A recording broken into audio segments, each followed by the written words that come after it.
Greetings and welcome back, gentles and ladiesmen, to another installment of Remake or Rebreak. I'm ExoParadigmGamer, and a few weeks ago I allowed you, the viewers, to choose 2 games from a list of 4 for me to review. When I looked at the end results, the top voted game was far and away The Legend of Zelda: A Link to the Past for SNES and GBA. Considering the high fan demand for this video, I say we waste no more time and get on with the review. My first experience with the Zelda series was with the Wind Waker for the GameCube, which in retrospect was one of the more unique installments in the series. Besides Four Swords Adventures, it wasn't until I played A Link to the Past and Four Swords for the GBA that I truly experienced 2D Zelda for the first time. Originally released on the Super Nintendo in 1992, A Link to the Past was the 3rd game in the series and often considered the best Zelda installment alongside Ocarina of Time for the N64. The game's lasting popularity even netted it an equally beloved sequel on the 3DS in 2013, The Legend of Zelda: A Link Between Worlds. Is A Link to the Past the best game in the series? Maybe, but it was absolutely the best Zelda game for its time. Zelda 3 takes the best elements of both of its predecessors and combines them to form an experience that remains impressive and fun to play to this very day. As for the GBA remake, which was released a decade later in 2002, it seems to have been largely forgotten by most gamers in favor of its SNES cousin. And honestly, I don't understand why. The Donkey Kong Country remakes for GBA were pretty good, but had some flaws that understandably got in the way for some people. The GBA remake of A Link to the Past, on the other hand, is virtually flawless, yet never gets any love or attention whatsoever. Well, hopefully this review can drum up some appreciation for this unsung remake of a much beloved classic. And yes, I do think that this and all the other GBA remakes are remakes and not ports. A port is an emulation or transition of an original game to a different platform. The Virtual Console version of A Link to the Past is a port. The PC version of Arkham Knight is a port. The GBA version of A Link to the Past, on the other hand, which recreates the original game from the ground up for new hardware, is a remake. Regardless, this is The Legend of Zelda: A Link to the Past remake or rebreak. As always, let's kick things off with the plot. A Link to the Past is a prequel to the first 2 games on NES and lies on the downfall timeline splitting off from the climactic battle at the end of Ocarina of Time. The introductory sequence informs us that long ago there existed a golden land which housed a sacred and ultimate golden power. While the sacred realm was sealed away at the end of Ocarina of Time, that seal one day evaporated, prompting the people of Hyrule to war amongst themselves for the golden power. Concerned, the King of Hyrule commissioned the 7 Wise Men, or the 7 Sages in the GBA version and A Link Between Worlds, to seal away the Golden Land once again. In this imprisoning war, the Sages were able to seal away the Golden Land, allowing Hyrule to enjoy another era of peace. One day, however, a wizard named Aghanim appears, killing the king, brainwashing the castle soldiers, and abducting maidens from across Hyrule. As descendants of the 7 Sages, these maidens are sacrificed by Aghanim in an effort to weaken the Sage's seal and reopen the gate to the Golden Land once again. The 7th maiden is none other than the Princess of Hyrule herself, Zelda, and it seems her time to be sacrificed is drawing near. As a last resort, Zelda uses telepathy to contact a boy named Link and begs him to rescue her from the castle dungeon. Link then sneaks out of his house and infiltrates the castle's dungeon, only to discover that his uncle has been assassinated by the castle's guards. Using his uncle's sword and shield, Link is able to find Zelda and escape the castle through the sewers. Link and Zelda take refuge in a sanctuary where the local sage instructs Link to track down the Master Sword, the only weapon capable of defeating Aghanim. With the aid of the village elder, Sahasrahla, Link manages to locate the pendants in 3 dungeons across Hyrule and pull the Master Sword from its pedestal in the Lost Woods. At that very moment, however, the wizard manages to locate Zelda and kills the sage before absconding her to his tower in Hyrule Castle. Link infiltrates the castle once again and confronts Aghanim, but not before the wizard succeeds in sacrificing Zelda and reopening the entrance to the Golden Land. After a brief scuffle with the wizard, Aghanim succeeds in banishing Link to the Golden Land, which has become corrupted into the twisted Dark World due to the influence of the Golden Power. Sahasrahla then informs Link via telepathy that the only hope for Hyrule now is for Link to save the 6 maidens and Princess Zelda from captivity in 7 dungeons across the land, and confront Aghanim's master, the wielder of the Golden Power himself. As Link does so, the maidens offer some additional exposition to flesh out the narrative and build up the final confrontation with the Big Bad. And that is the plot to The Legend of Zelda: A Link to the Past. And doesn't it just kick the crap out of the plots of the first 2 games? To be fair, the first 2 Zelda games had impressive narratives for NES games, but A Link to the Past has a more detailed mythology and a host of more memorable NPCs. The actual execution is pretty impressive as well. That opening sequence where you infiltrate Hyrule Castle in a thunderstorm does a perfect job setting up the premise of the game and is surprisingly dark and hopeless for a Nintendo game. And getting sucked into the Dark World and finding out that there are at least 7 more dungeons to take on blew my mind as a kid.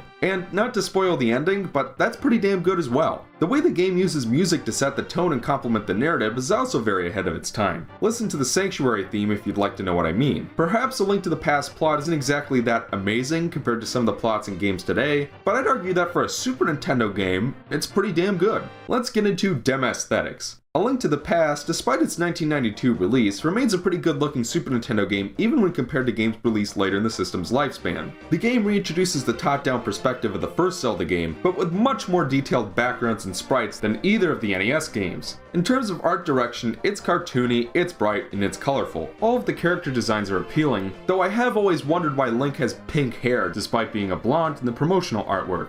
Oops. One thing I really like is that each dungeon has a unique look and feel from the other, whereas all the dungeons in Zelda 1 and 2 were just lazy palette swaps. The overworlds and dungeons also make use of some interesting graphical effects that still look pretty nice by today's standards. Let's not forget the use of simple 3D for the title screen and in other sections of the game. Graphically, A Link to the Past on SNES still holds up pretty well. In terms of music, A Link to the Past soundtrack is also pretty phenomenal. There are a couple of remixes from previous games, such as the Light World Overworld theme and the Light World Dungeon theme, but the rest of the soundtrack is totally original and just about all of it is great on the ears. Some of my favorite tracks are Hyrule Castle, Kakariko Village, and The Lost Woods. The game also introduces Zelda's Lullaby, as well as Aghanim's theme, which later reappeared in Ocarina of Time, Wind Waker, and Twilight Princess. There's a grand total of one track in this game I don't really care for, and that's the Dark World Dungeon theme. It's not horrible, but it is very boring, and I get sick of it pretty quickly. And the fact that I have to listen to it for almost every dungeon in the game does kind of annoy me.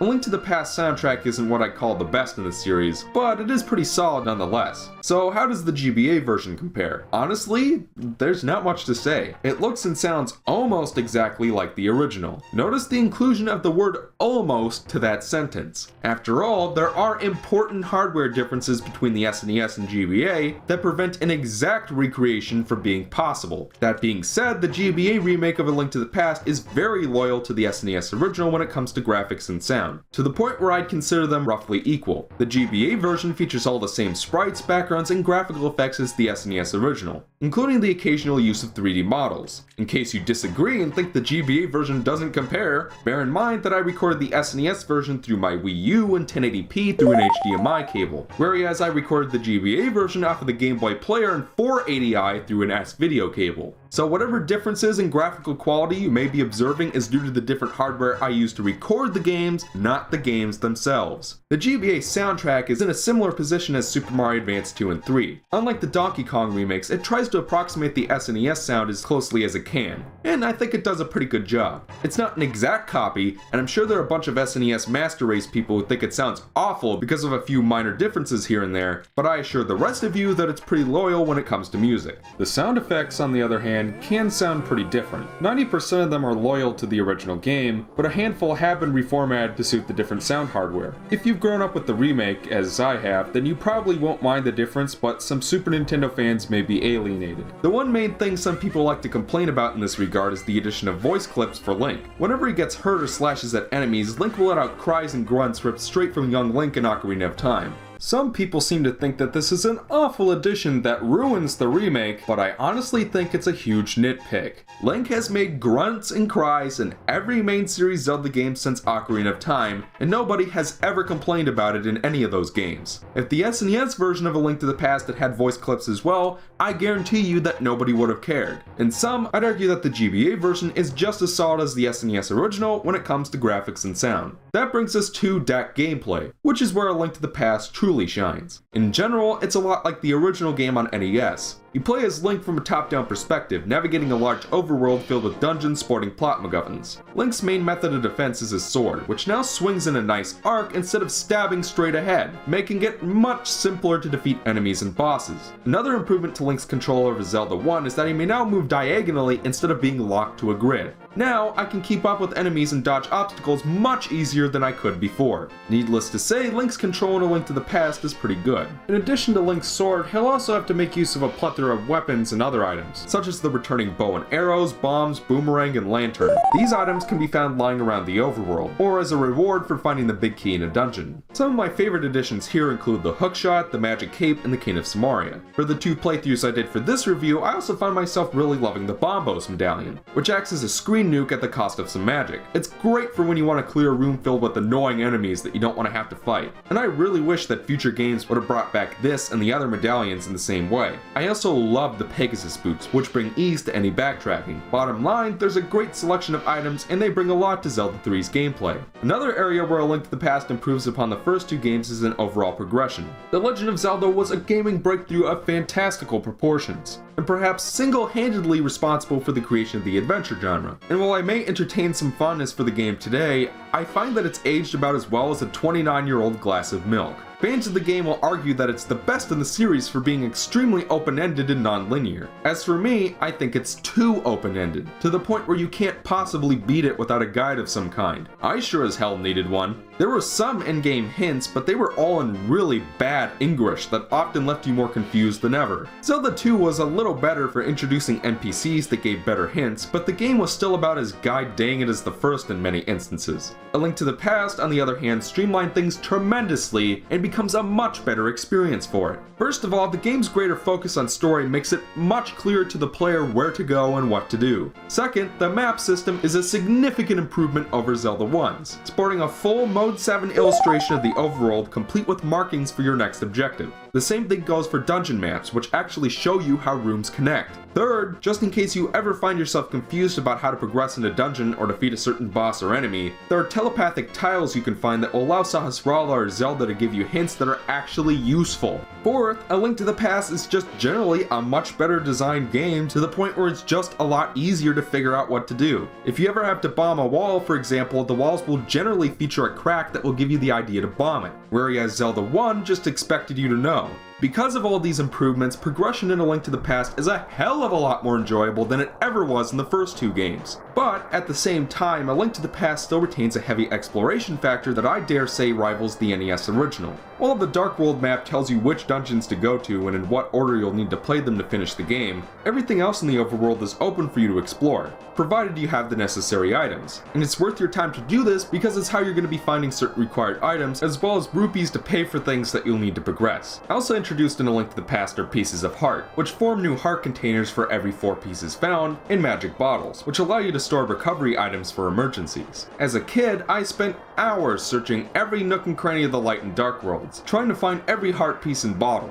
and they're among my most prized gaming memories. A Link to the Past manages to strike a delicate balance between streamlined progression and open-ended exploration that Zelda 1 couldn't quite eke out. While progression is straightforward and informed, the player may still explore and discover things at their own leisure, making for a fun and rewarding gameplay experience. And I think it's because of this balance that A Link to the Past retains so much popularity with Zelda fans today. While past games were a little too open-ended, future games would become progressively even more streamlined, to the point where many longtime Zelda fans became alienated from a series they saw as trending in a direction they didn't like. You're talking about me, aren't you? Oh, hello, Skyward Sword. Listen, you really got nothing to do with this review, and I've kind of got a lot left to cover, so if you wouldn't mind. I knew it. You hate me just like everybody else. No, I don't hate you. Yes, you do. Everyone does. Well, I can certainly see why you'd feel that way. When Skyward Sword came out in 2011, there seemed to be a divide between critics, who handed out perfect scores like candy, and fans, who seemed largely mixed to negative on the subject. There's certainly a crowd of individuals out there who didn't care for the game, and while many of them are respectful and rational on the subject, a certain YouTube personality chose to spend almost a third of his review of A Link to the Past verbally assaulting a cartoon representation of the game. When I reviewed Skyward Sword last summer, I argued that it was an enjoyable game despite some obvious flaws. I certainly had my own complaints, particularly regarding the game's story, but I still loved the motion-controlled swordplay and the dungeon design. Point is, Skyward Sword tried to streamline things more than any Zelda title before. It tried something new, and some people liked it, some people didn't, and that's okay. The lesson of Skyward Sword is that while streamlining can make a game more accessible and progression more straightforward, it can also suffocate the player if it's laid on too thick. So does that mean that a totally open-ended Zelda experience is better than a totally streamlined one? Well, given my many issues with the NES original, I'd say no. Personally, I'd pick Skyward Sword over Zelda 1 any day. I think the real takeaway here can be paraphrased from the philosophy of Aristotle. Moral virtue is the mean between two vices. Balance between open-endedness and streamlining is the key. While Link to the Past remains a great experience today, while Zelda 1 and Skyward Sword can both leave a sour taste in your mouth. Nevertheless, let's talk about the dungeons, which are definitely one of the highlights of the game. As I said before, each one is unique from the other in terms of design and aesthetics. Unlike the dungeons in some later games in the series, however, they're relatively dry when it comes to set pieces and stage hazards, though there is the occasional fire stick, spike roller, or bottomless pit to shake things up. Still, the different layouts of these dungeons and casts of exclusive enemies are enough to keep the dungeons varied and interesting for the whole game. Some dungeons have multiple entrances, while others merely require you to move along a linear path. Some are flatter, while others have many floors that interconnect in interesting ways. As for the bosses, they're largely unique from one another and provide some decent challenge to boot. Whichever the dungeon, you'll usually be locating a big key to snag the dungeon's item and find your way to the boss, while solving puzzles and hunting down small keys along the way. Like its overworld, Link to the Past dungeons manage to balance exploration and puzzle solving while also being streamlined enough to never overstay their welcome. Most dungeons can be beaten in about 25 minutes if you know what you're doing. There were a handful of dungeons that could get kind of annoying, but overall they're well designed and fun to play. They're not the best dungeons in the series, but they are numerous and well done. For the most part, I really enjoy A Link to the Past a lot and both systems, but I do have one small criticism. A nitpick, if you will. For the most part, Zelda 3 has pretty strong difficulty balancing, especially compared to its NES predecessors. You're allowed to continue a dungeon from its entrance, unlike Zelda 2, hearts are relatively easy to find, ammunition doesn't seem as scarce, enemies are easier to fight due to the better control, etc, etc. My small problem is that Link seems to take more damage than he really should. So much as touching some enemies can shave off as much as 2 or 3 hearts. While it is refreshing to play a Zelda game where your health bar actually seems to matter for once, I think that's kind of ridiculous. Because of this, I had a real tough time with this game as a kid, racking up a total of 168 game overs on my first save file. Now, that was when I was about 10 years old and pretty subpar at video games. In the 2 playthroughs I did for this review, I got maybe 5 game overs per version, but the real number of deaths is probably closer to 30 or so per version. The redeeming factor in this regard is that you can capture fairies in bottles, which will automatically revive you with 7 hearts if you kick the bucket. And if you're playing this game for the first time, you're all but required to find every bottle as soon as you can and keep a full stock of fairies on you at all times. Otherwise, you will get many game overs and repeatedly get sent back to the beginning of a dungeon. And for whatever reason, the game doesn't have the courtesy to respawn you with full health. That isn't terrible, mind you, but it can be frustrating if you're just figuring out how to progress, or if the dungeon is particularly linear. Another redeeming factor is that Link can find 2 armor upgrades which will both double his defense. Once you get the blue mail in the Ice Palace, the game becomes a hell of a lot more comfortable. But the game doesn't give you this item until you're 5 dungeons into the Dark World. Again, I think that Link to the Past is still a fine game regardless of Link's lack of defense, and I'm certainly glad that I can net fairies and use them to continue after death. The game's abundance of anti-fairies makes it easy to keep in stock too. I just think that if there's one thing about this game that I don't like, even mildly so, then Link's damage input would be it. I feel like Ocarina of Time managed to be a decently challenging game while still giving Link more worthwhile defense against enemy attacks. With my thoughts on the SNES version more or less covered, you may be wondering what, if anything, the GBA remake changes. A Link to the Past is similar to Super Mario World insofar as the original was so well constructed that there's not too much that can be improved upon in a remake. Nevertheless, there are some minor changes that are worth bringing up. For one thing, the text scrolls a hell of a lot faster, and you can set it to go slower or faster to suit your fancy. Speaking of the text, there are some minor translation differences here and there, such as the 7 wise men being retranslated to 7 sages, and the introductory sequence has been rewritten to better reflect the events of Ocarina of Time. Additionally, dungeons will be named upon entering them, similar to later games in the series. When it comes to gameplay, Link can now grab pickups with his sword and dive underwater using the Zora flippers. The inventory screen has also been reformatted to fit all 4 bottles in the same screen, and you also get to keep the shovel. Dungeon-wise, the bottom floor of the Ice Palace has been redesigned so that you don't need the Cane of Samaria from the following dungeon in order to reach the boss. And if that's not what you're supposed to do, then that should tell you how well that dungeon was designed to begin with. Beyond the new additions I'll be bringing up in a few moments, improvements, that's about all the changes I really was able to notice when it comes to the existing gameplay. It's a testament to the strength of the original SNES game that the only improvements that could be made mostly amount to small but convenient tweaks. I do wish they could have tinkered with Link's defense a little bit, but I think I can live. Additionally, there are a few new additions in the Game Boy Advance version of A Link to the Past. Chief among them is the addition of an entirely new game, The Legend of Zelda 4 Swords. The plot involves a wind mage named Vaati escaping a weakening seal and absconding Zelda to his floating Palace of the Winds. To defeat Vaati and rescue Zelda, Link makes use of the mystical Force Sword, a relic which shatters its user into multiple beings. The Link set off for 4 dungeons around Hyrule to win the Silver Keys from the Great Fairies, rescue Zelda, and imprison Vaati once again. In terms of gameplay, Four Swords is a multiplayer co-op game where you and up to 3 other players take control of a green, red, blue, and purple Link as you crawl through various dungeons with randomized layouts, looking for keys, killing enemies, solving puzzles, and using items. Depending on how many rupees you can accrue by the end of a dungeon, the Great Fairies may or may not give you the silver keys you need to reach the final dungeon. The graphics are bright, colorful, and good on the eyes, and the music's surprisingly decent as well. Despite Four Swords' short 2-hour running time, there's a surprising amount of depth to the gameplay, so I'd recommend checking out the game's optional tutorial level on your first playthrough. I have 2 complaints with Four Swords. 1, some bosses are kind of annoying, especially the slug thing in the ice dungeon. My other complaint isn't so much about the game as it is about the GBA's multiplayer. Unlike the Nintendo DS and 3DS, which have a feature called Download Play that allows you to play multiplayer with a single copy of the game, all multiplayer games from the Game Boy to the Game Boy Advance require you to own 1 copy of the game for each player. So, if you don't own at least 2 copies of Four Swords,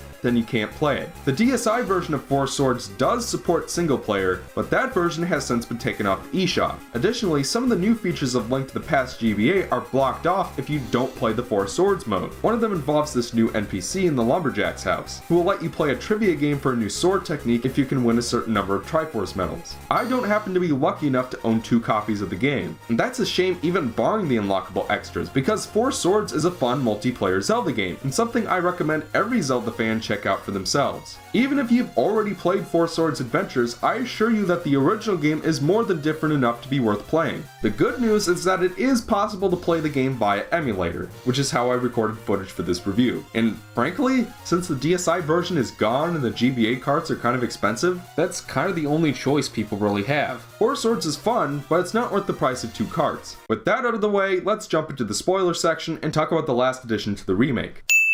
Ah, spoiler alert!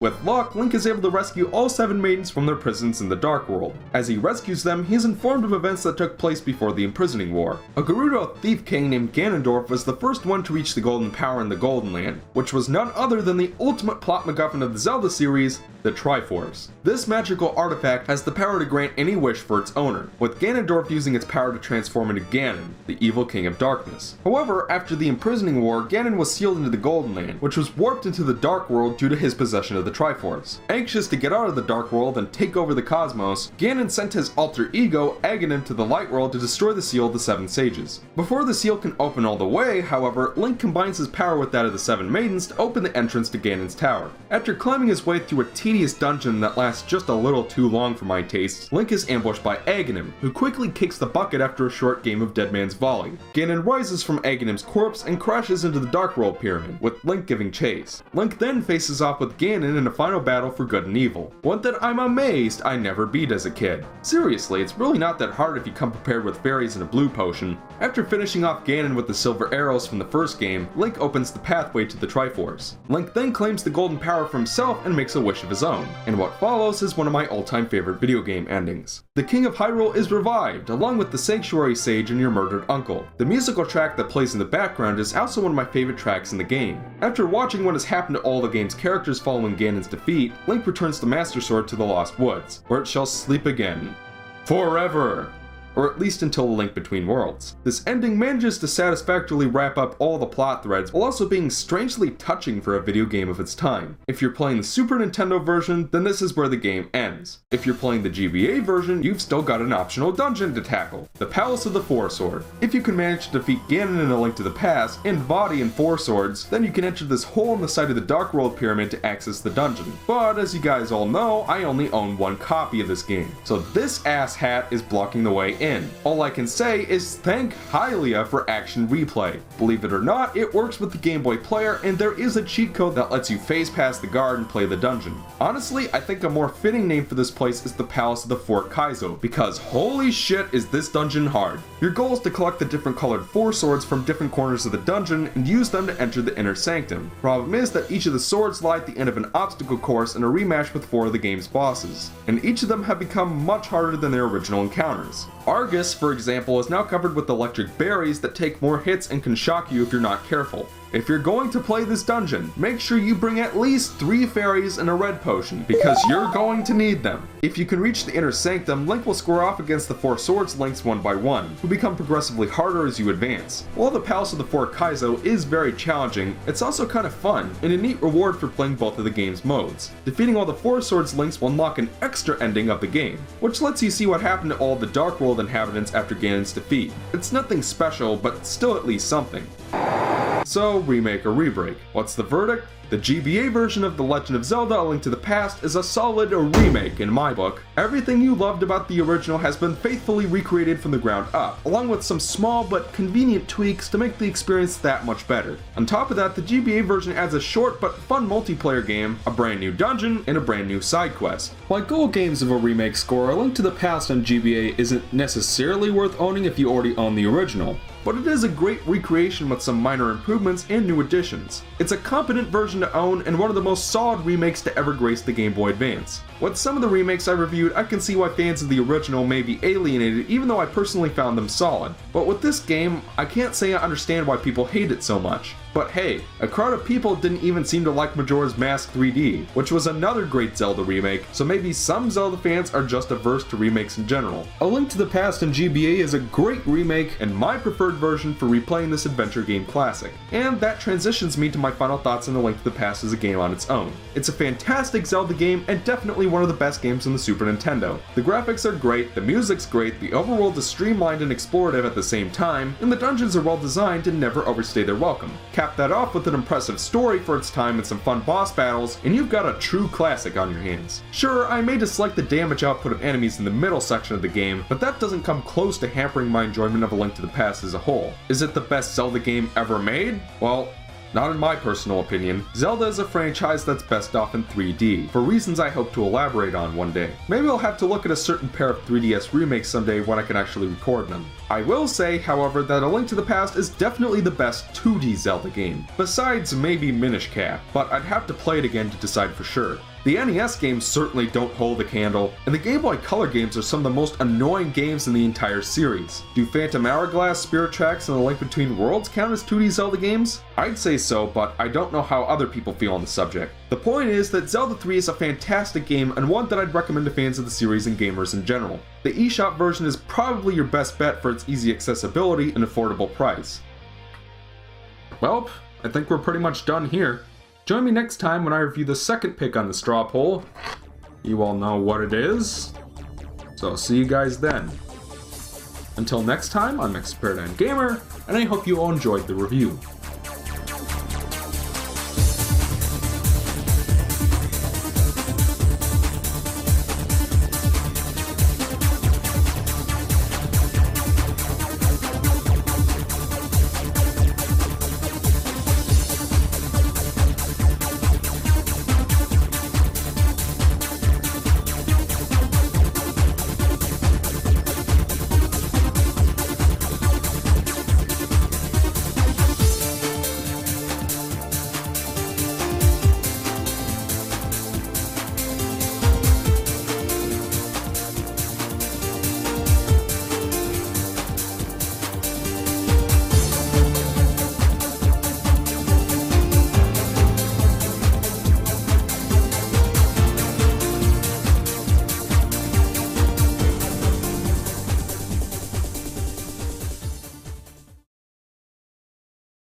Besides Four Swords Adventures, it wasn't until I played A Link to the Past and Four Swords for the GBA that I truly experienced 2D Zelda for the first time.